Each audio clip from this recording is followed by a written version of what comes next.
শ্বেতপত্রে প্রকাশ পেল শেখ হাসিনা সরকারের বিস্ময়কর দুর্নীতি। লুটপাটের জন্যই নেওয়া হতো প্রকল্প, ব্যাংক খাতের লোপাট অর্থে করা যেত ২৪টি পদ্মা সেতু। এমনভাবে প্রকল্পগুলোকে অনেক সময় সিলেক্ট করা হয়েছে যেখানে উদ্দেশ্য আসলে ছিল হয়তো কোনো বিশেষ গোষ্ঠীর সেখান থেকে অর্থ তৈরি করা। সাবেক মন্ত্রী দীপুমনি ইনু মেনন পলককে নতুন মামলায় গ্রেফতার দেখিয়ে কারাগারে প্রেরণ।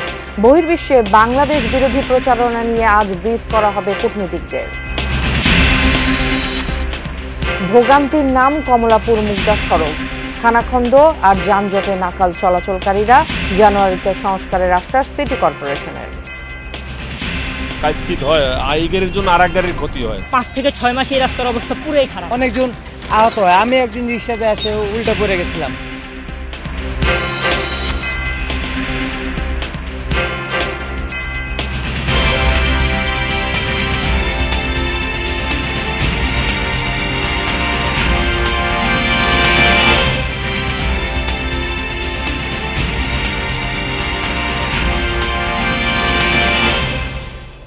সবাইকে আমন্ত্রণ যমুনা নিউজে। আপনাদের সাথে থাকছি আমি ফারহানা নাইসি। এতক্ষণ শিরোনামগুলো দেখে নিচ্ছিলেন। আর্থিক খাতে বিস্ময়কর দুর্নীতি করেছে শেখ হাসিনা সরকার। উন্নয়ন প্রকল্পে হয়েছে পুকুর চুরি, রাজনৈতিক চাঁদাবাজি, ঘুষ এবং মূল্যস্ফীতির কাছে হার মেনেছে বাজেট। গুটি কয়েক ব্যবসায়ীর নিয়ন্ত্রণে চলে যাওয়ায় অস্থিতিশীল হয় পণ্য বাজার।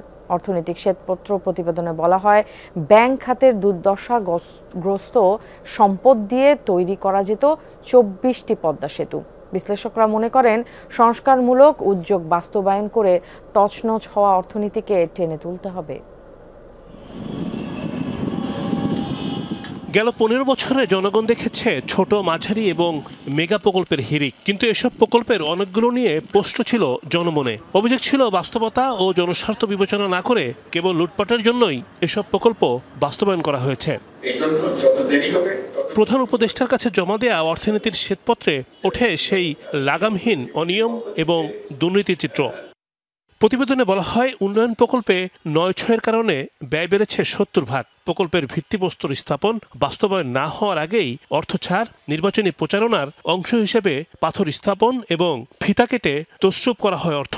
যে প্রকল্পগুলোকে সবচেয়ে বেশি গুরুত্ব দেওয়া উচিত ছিল সেই প্রকল্পগুলোকে গুরুত্ব দেওয়া হয় না। এমনভাবে প্রকল্পগুলোকে অনেক সময় সিলেক্ট করা হয়েছে যেখানে উদ্দেশ্য আসলে ছিল হয়তো কোনো বিশেষ গোষ্ঠীর সেখান থেকে অর্থ তৈরি করা। বারবার আমরা যেটাকে বলি কস্ট এসকালেশন করা হয়েছে, অতিরিক্ত খরচ বাড়ানো হয়েছে এবং সেই খরচ বাড়ানোর মাধ্যমে কিন্তু যেটা আমরা দেখলাম যে একটি বিশেষ গোষ্ঠী হয়তো সুবিধা পেয়েছে।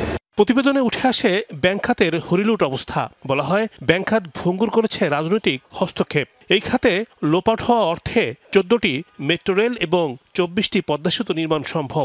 ঋণখেলাপি এবং আর্থিক অনিয়ম নষ্ট করেছে স্থিতিশীলতা, ব্যাহত হয়েছে উৎপাদনশীলতা। বছরে পাচার হয়েছে $16 বিলিয়ন বা প্রায় 2 লাখ কোটি টাকা।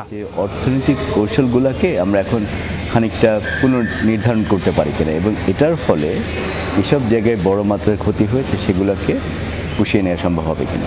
ব্যাংকগুলোর যে পরিচালনা পর্ষদ ছিল সেটাকে ঢেলে সাজানো হয়েছে এবং ব্যাংকিং খাতে যত বড় মাপের দুর্নীতি হচ্ছিল, টাকার লোপাট হচ্ছিল, সেটা কিন্তু এখন একদম বন্ধ হয়ে গিয়েছে। রিপোর্টে বলা হয়, পদ্ধতিগত কর ফাঁকি, ছাড়ের অপব্যবহার এবং দুর্বলভাবে কর প্রশাসন পরিচালনায় রাজস্ব বঞ্চিত হয়েছে রাষ্ট্র। গেল 1 বছরে ভিসা ক্রয়, রিক্রুটিং এজেন্সির হুন্ডিতে পাচার হয়েছে 1,34,000 কোটি টাকা, যা দিয়ে 4টি ঢাকা MRT6 উত্তর থেকে মতিঝিল পর্যন্ত নির্মাণ সম্ভব। ট্যাক্স এক্সপেন্ডিচার মানে এই যে আমরা যেগুলো ছেড়ে দিচ্ছি বা কমিয়ে ট্যাক্স আদায় করছি সেগুলাই অ্যাবাউট 8%, 7.7 বা 8, তাহলে 7.7 ধরেন আর 7.3 তাতে 11% হয়ে যায়। ওইটা যদি অর্ধেকও আসে তাও তো অনেক হয়। সামাজিক নিরাপত্তা জাল তৈরি করার কথা বলা হলেও সুরক্ষা কর্মসূচির বাইরে ছিল প্রকৃত সুফলভোগী। দলীয় বিবেচনার পাশাপাশি তালিকা প্রণয়নে হয়েছে ব্যাপক অনিয়ম। রিমন রহমান, যমুনা নিউজ, ঢাকা। রামপুরা হাতিরঝিল শাহবাগ থানার নতুন মামলায় গ্রেফতার দেখিয়ে কারাগারে পাঠানো হলো সাবেক মন্ত্রী দীপুমনি, হাসানুল হক ইনু, রাশেদ খান মেনন ও জুনায়েদ আহমেদ পলককে। সকালে আদালতে হাজির করা হয় তাদের। তবে জুনায়েদ আহমেদ পলককে এ সময় কোর্টে আনা হয়নি। দর্শক, এই নিয়ে বিস্তারিত জানাতে আদালত প্রাঙ্গণ থেকে এই মুহূর্তে সরাসরি যুক্ত হচ্ছেন সহকর্মী আশিক মাহমুদ। আশিক, একটু জানতে চাই, সাবেক 4 মন্ত্রীকে নতুন কোন কোন মামলায় গ্রেফতার দেখানো হয়েছে, এটা একটু বিস্তারিত জানতে চাই। নতুন কোনো তথ্য আছে কিনা আপনার কাছে? ন্যান্সি, আওয়ামী লীগ সরকারের সাবেক 4 মন্ত্রী দীপুমণি এবং হাসানুল হক ইনু, রাশেদ খান মেনন, এই 3 জনকে আজ আদালতে হাজির করা হয়েছিল সকালে, এবং 3 জনকে আমরা ঠিক 9টার দিকে তাদেরকে চিফ মেট্রোপলিটন ম্যাজিস্ট্রেট ইমরান আহমেদের আদালতে তোলা হয়, এবং সেই আদালতে তদন্তকারী কর্মকর্তারা আরও 3টি মামলায় তাদেরকে গ্রেপ্তার দেখানোর আবেদন করে, এবং সেই সাথে কিন্তু সাবেক তথ্য প্রতিমন্ত্রী জুনায়েদ আহমেদ পলক, তাকেও গ্রেপ্তারের আবেদন করা হয়। আদালত তাদেরকে আরও 3টি মামলায় গ্রেপ্তার দেখিয়েছে। একটি শাহবাগ থানার বহরে হত্যা চেষ্টা মামলা এবং হামলার মামলা, আরও একটি হত্যা চেষ্টা মামলা, রামপুরা এবং হাতিরঝিল থানায় হত্যা মামলা।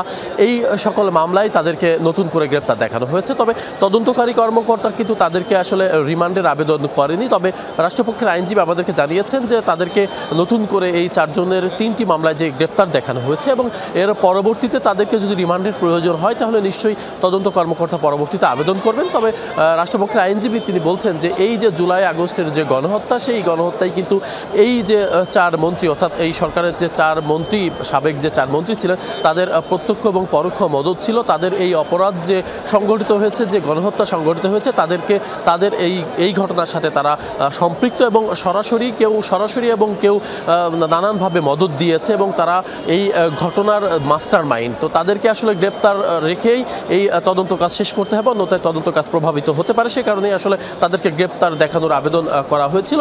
তাদেরকে আসলে কিছুক্ষণের মধ্যে হয়তো আবার আদালত থেকে কারাগারে নিয়ে যাওয়া হবে। ন্যান্সি। আশিক, আপনাকে ধন্যবাদ।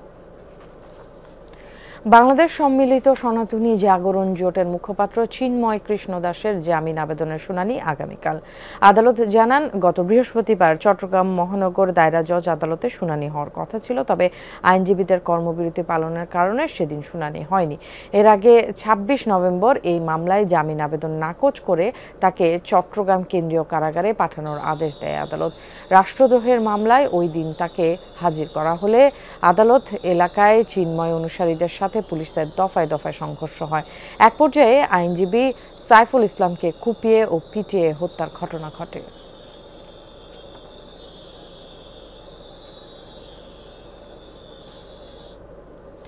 সংখ্যালঘু নির্যাতন সহ নানা ইস্যুতে ভারত সহ বহির্বিশ্বে বাংলাদেশ বিরোধী প্রচারণা নিয়ে আজ ঢাকায় কর্মরত কূটনীতিকদের ব্রিফ করবে পররাষ্ট্র মন্ত্রণালয়।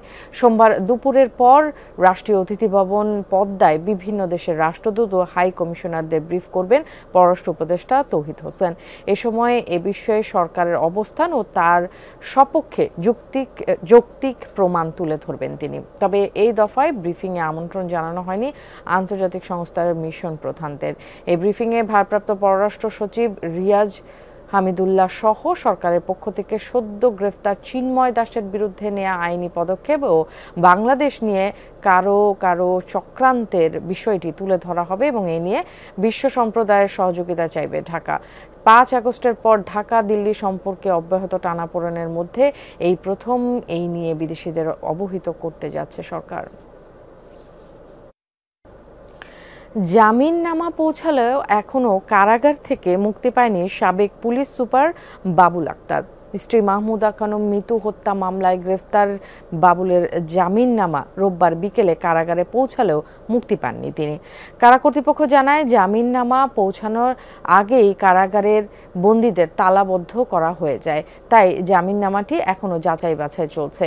এদিকে বাবুলের শ্বশুর ও মামলার বাদী মোশাররফ হোসেন এই জামিননামা স্থগিত চেয়ে উচ্চ আদালতে আপিল করেছেন।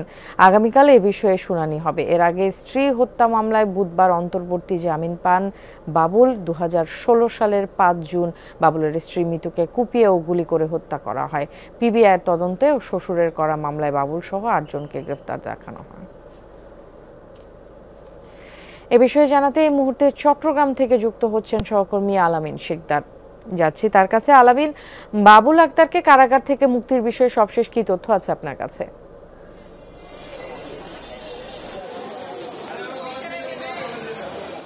ন্যান্সি এখন পর্যন্ত তার বের হওয়া নিয়ে নানা ধরনের দুম্রজাল রয়েছে, বলা যেতে পারে নাটকীয়তা চলছে, কারণ গতকাল বিকেলেই তার জামিনের যে কাগজ সেটি কিন্তু কারা কর্তৃপক্ষের কাছে এসেছে এবং এরপর থেকেই ঠিক কখন বের হবে কি হবে না এটা নিয়ে নানা প্রশ্ন উঠেছে। এরই মধ্যে মামলার যে বাদী, যে মামলায় বাবুল আক্তার কারাগারে রয়েছে সেই মামলার বাদী অর্থাৎ তার স্ত্রী মিতুর বাবা, তিনি এই জামিন স্থগিতের জন্য একটি আপিল করেছেন। সেটি মঙ্গলবার শুনানির দিন ধার্য করা হয়েছে এবং সেই সময়টা পর্যন্ত হয়তো তাকে কারাগারে রাখা হতে পারে। তবে এটা কোনো ধরনের আইনি বৈধতা নেই এমনটাই বলা হচ্ছে, কারণ বাবুল আক্তারের যে আইনজীবী তার সাথে আমরা কথা বলেছি, তিনি বলেছেন জামিন হয়েছে, কারা কর্তৃপক্ষ তাকে মুক্তি দিতে বাধ্য, আইন তাই বলছে। যদি না দেয় তার বিরুদ্ধে আসলে কি কারণে তাকে আটকে রাখা হয়েছে সেটা জানতে তারা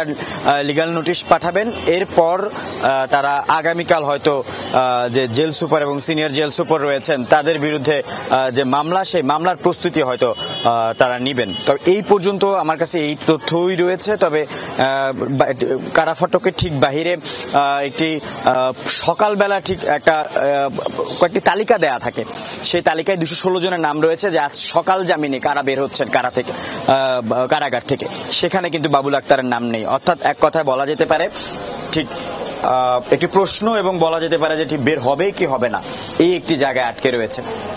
ন্যান্সি। আলামিন, আপনাকে ধন্যবাদ। দুর্ভোগের অপর নাম হয়ে দাঁড়িয়েছে কমলাপুর মুগদা সড়ক। খানাখন্দে ভরা সড়কে যানবাহনের ধীর গতির কারণে হয় তীব্র যানজট, ঘটে নানা দুর্ঘটনা। পরিস্থিতি এতটাই খারাপ যে ভাড়ায় চালিত যানবাহন যেতে রাজি হয় না এই সড়কে। এলাকাবাসীর অভিযোগ, সিটি কর্পোরেশনের উদাসীনতার কারণে দুর্ভোগ পোহাতে হচ্ছে তাদের। আরও জানাচ্ছেন ভাস্কর ভাদুরী, ক্যামেরায় ছিলেন রাকিবুল ইসলাম।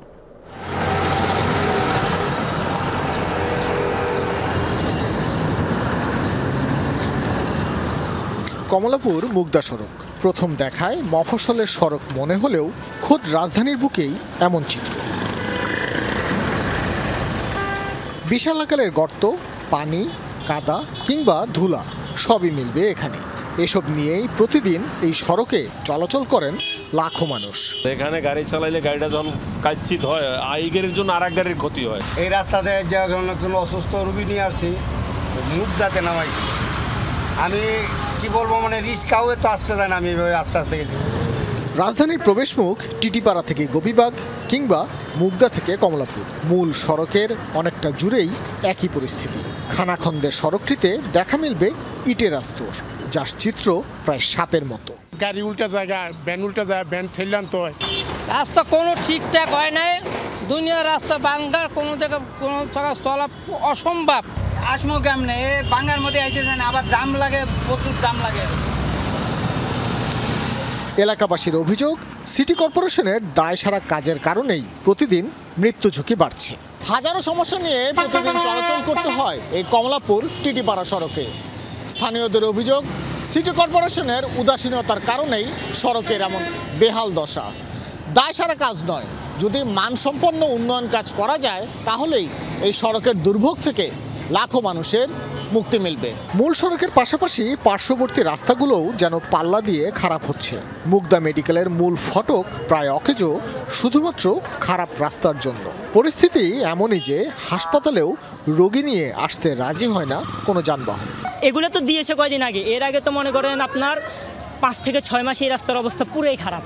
মরণ রাস্তা নাম দিয়ে দিয়েছে, অনেকজন আহত হয়। আমি একদিন রিক্সাতে আসে উল্টা পড়ে গেছিলাম। এটা কিন্তু রোড না, এটা রোড না, এটা একটা মাঠের মতন, মানে ভাঙ্গা একটা হয়ে আছে, পরিত্যক্ত রোড। এমন দুর্ভোগের কথা স্বীকার করেন খোদ সিটি কর্পোরেশনের কর্মকর্তারাও।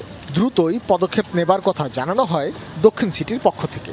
ছোট ছোট গাড়ি ঘোড়া উল্টে পড়ে, সেটা আমরা টেম্পোরারি একটা ব্যবস্থা নিয়েছি, হ্যাঁ, এবং ওইটাও আমরা একইভাবে মানে আমরা রিপেয়ার করে এটাকে আমরা সম্পূর্ণ চালু করে দেব এবং ওইটা হয়তো আমরা জানুয়ারি মাসের ফার্স্ট উইকের দিকে চালু করতে পারবো।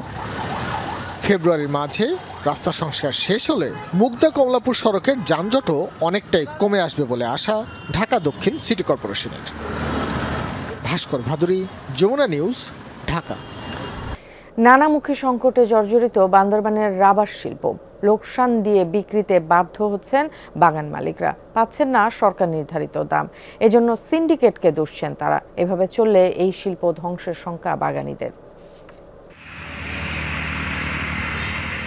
বান্দরবানের নাইক্ষণছড়িতে প্রায় 15,000 একর জায়গা জুড়ে বাইশারি রাবার শিল্প এলাকা, যেখানে ছোট বড় মিলিয়ে রাবার বাগানের সংখ্যা 500 শতাধিক। উৎপাদন বাড়লেও কাঙ্ক্ষিত দাম না পেয়ে হতাশ বাগান মালিকরা। সরকার প্রতি কেজি রাবারের 288 টাকা দর বেঁধে দিলেও নাইক্ষণছড়িতে বিক্রি হচ্ছে 150 থেকে 160 টাকায়। মূল্য না পাওয়ার কারণে বাগান বন্ধ করে দেওয়ার উপক্রম অবস্থা। পেপার শ্রমিক যারা আছেন তারা তাদের ন্যায্য বেতনও পাচ্ছে না। বাংলাদেশ সরকারের কাছে আমরা জানতে চাই, আসলে রাবারের দরটা কারা নিয়ন্ত্রণ করতেছে?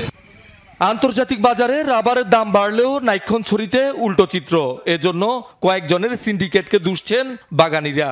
রাবার আমদানিতে শুল্ক হার 5% থেকে বাড়িয়ে অন্তত 30% না করলে দেশীয় রাবার শিল্প ধ্বংস হয়ে যাবে বলে শঙ্কা তাদের। আমদানিকৃত রাবারের শুল্ক 30% নির্ধারণ করা, আমাদের দেশের আমার যে রাবার আমরা বিক্রি করব সেটা ব্যাক ট্যাক্স আরেকটু কমিয়ে আনা। সিন্ডিকেট ভেঙে এই দেশের সাধারণ মানুষ যাতে, সাধারণ ক্ষুদ্র ব্যবসায়ী, ছোট ব্যবসায়ী যাতে তার উপকৃত হতে পারে, অবিলম্বে হস্তক্ষেপ করে এই দামটা এই দালাল চক্রদের আইনের আওতায় এনে দামটাকে স্বাভাবিক করার জন্য। দাবি পূরণে মানববন্ধনের পর স্থানীয় প্রশাসনের মাধ্যমে প্রধান উপদেষ্টা বরাবরে স্মারকলিপি দিয়েছে বাইশারির রাবার বাগান মালিকরা। ন্যায্য মূল্য পাওয়ার জন্য মাননীয় উপদেষ্টা মহোদয়, ডিসি মহোদয় এবং বন পরিবেশ মন্ত্রণালয়ের মাননীয় উপদেষ্টা মহোদয়ের সুদৃষ্টি কামনা করছি। সমস্যাগুলোর কথা তুলে আমাদেরকে স্মারকলিপি দিয়েছেন। এই স্মারকলিপিটা আমরা পরবর্তীতে আমি আজকেই আমাদের মাননীয় জেলা প্রশাসক মহোদয় বরাবর ফরওয়ার্ড করে দেব। সাধারণত অক্টোবর থেকে জানুয়ারি পর্যন্ত 4 মাস রাবার উৎপাদনের ভরা মৌসুম ধরা হয়। শহীদুল সুমন, যমুনা নিউজ।